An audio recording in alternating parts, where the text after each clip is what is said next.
Dieu cache votre exaucement derrière ce qu'il vous confie comme tâche. Dieu cache votre exaucement derrière le service qu'il vous confie. C'est le sous-thème que nous traitons à partir de la série Qui enverrai-je? Et vous le devinez très bien, nous sommes à Dévancer l'aurore. Dévancer l'aurore a pour vocation de nous entraîner, nous conduire dans la parole de Dieu pour que nous puissions préparer sereinement notre semaine, mais surtout le culte qui intervient au début de la semaine le dimanche. Donc ce 2 mai 2026, je voudrais avec vous partager ce Dévancer l'aurore, mais prier d'ores et déjà pour vous, pour que demain, dimanche 3 mai 2026, que la grâce, la faveur, la bénédiction, la louange, la puissance, la richesse de Dieu, la sagesse illimitée de Dieu soit votre partage. Au nom suprême de Jésus-Christ de Nazareth, que tous ceux qui luttaient avec le péché, que Dieu puisse vous accorder la grâce pour expérimenter une vie de sanctification et de consécration, pour que votre vie soit celle qui plaise à Dieu, car sans la sanctification, il est impossible de plaire à Dieu. Que Dieu vous bénisse. Cela dit, ce matin, nous allons parler du cas de Joseph. Alors, Joseph est l'un des fils du patriarche Jacob et Joseph a commencé à paître le troupeau avec ses frères. Mais pendant qu'il était à la tâche, la Bible déclare dans Genèse 37 au verset 5 que Joseph eut un songe. Au verset 9, Joseph eut encore un autre songe.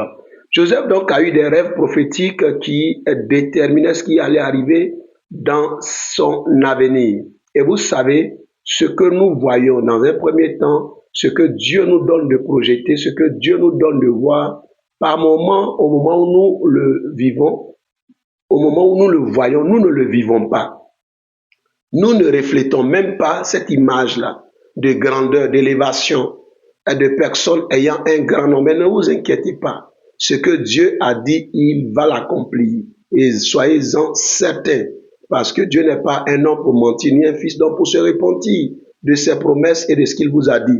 Alors, Joseph, son histoire va continuer et vous verrez que les rêves qu'il a pu faire d'élévation, les rêves de grandeur qu'il va faire, il va connaître un certain nombre de difficultés. Ses frères vont lui vouer de la haine. Ses frères, au départ, voulant le tuer, vont finir par adopter la formule de le vendre.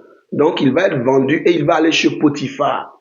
Là-bas, il va aider alors qu'il a le statut d'esclave en Égypte. Mais il va travailler. Et la qualité de son travail va conduire son maître Potiphar à lui confier toute sa maison.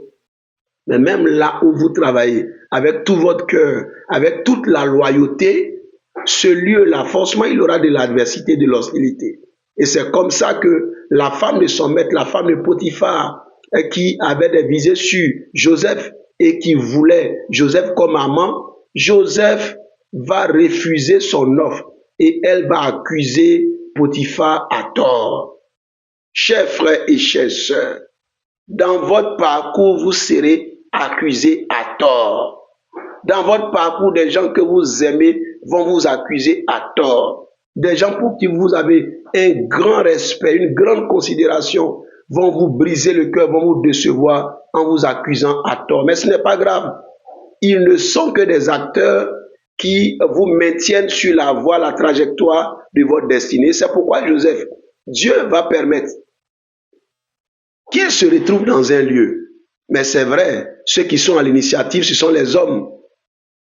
Et Dieu utilise même la méchanceté des hommes comme un élément, comme un instrument pour vous faire du bien. C'est pourquoi la croix, les hommes pensaient avoir terminé l'histoire de Jésus, mais Dieu a utilisé la croix pour rendre le nom de Jésus grand, lui donner le nom qui est au-dessus de tout nom. Donc, l'élévation par moment, elle s'organise et se prépare dans une adversité et dans une haine par moment que vous ne comprenez pas. Pourquoi est-ce que les gens sont devenus comme ça? Alors que vous les connaissez très bien. En fait, vous le pensiez les connaître très bien. Et donc, Joseph arrive dans ce lieu-là, en prison. il n'a pas d'amis, il n'a même pas de parents en Égypte déjà. Il se retrouve avec d'autres prisonniers. Sauf que là encore, comme Joseph a la main de Dieu sur sa vie, et c'est ce qu'il faut avoir comme assurance, soyez sûr que Dieu est toujours avec vous.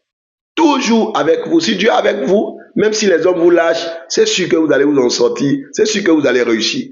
Joseph avait la main de Dieu sur lui. Et la Bible déclare que même en prison, le régisseur de la prison, le directeur de la prison va déléguer encore ses tâches à Joseph. Et Joseph, il sait qu'il n'a pas de salaire pour cela, mais il va se mettre à la tâche. Pourquoi? Mais parce que Dieu cache votre exaucement derrière le service qu'il vous confie.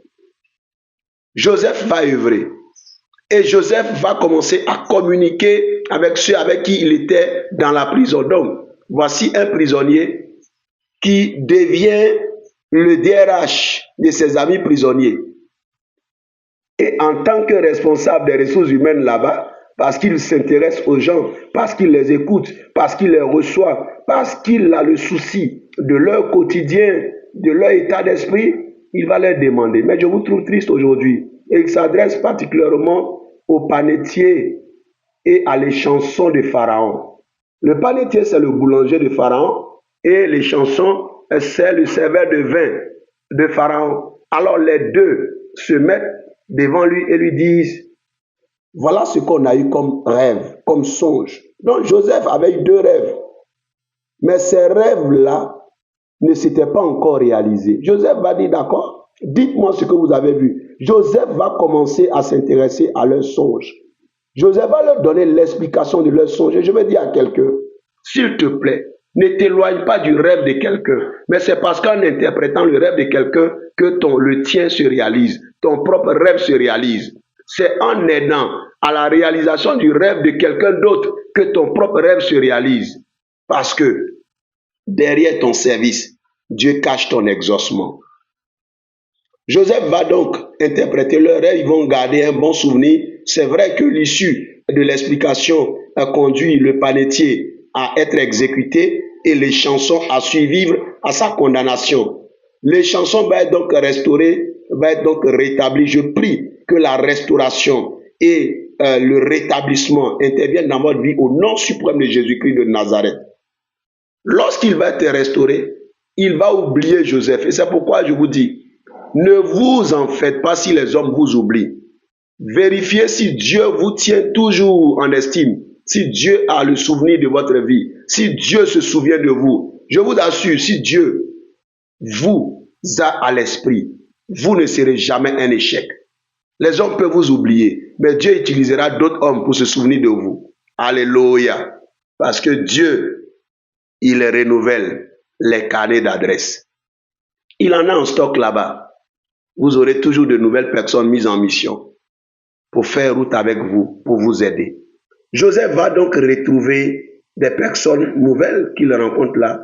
Mais les chansons, après l'avoir oublié 2 ans, un jour, Pharaon va faire un rêve.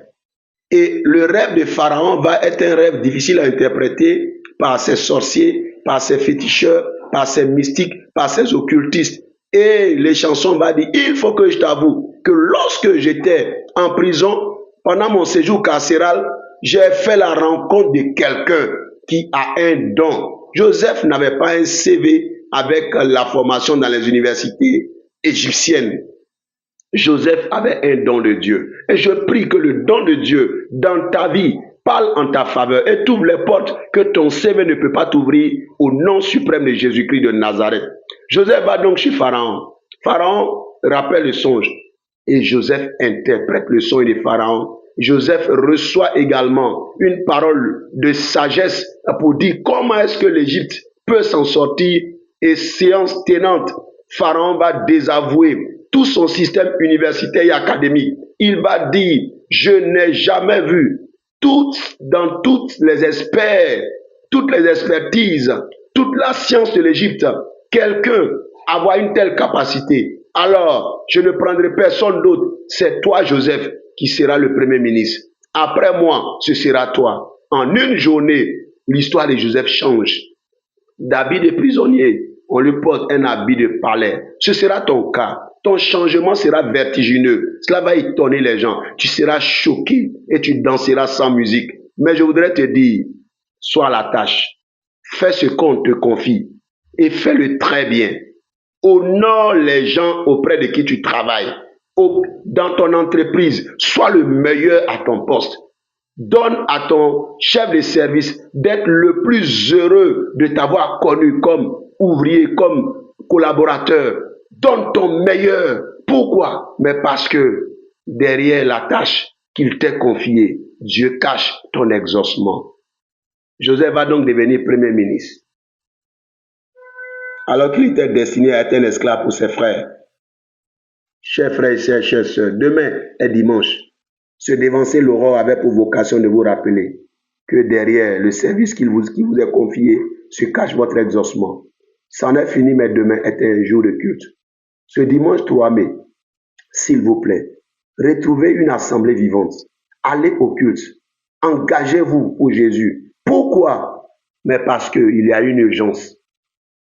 Viens à Jésus. C'est urgent et c'est maintenant. Viens à Jésus, s'il te plaît. C'est urgent et c'est maintenant. Alors que Dieu vous bénisse. J'ai été très heureux d'être en votre compagnie et à samedi prochain pour un autre numéro.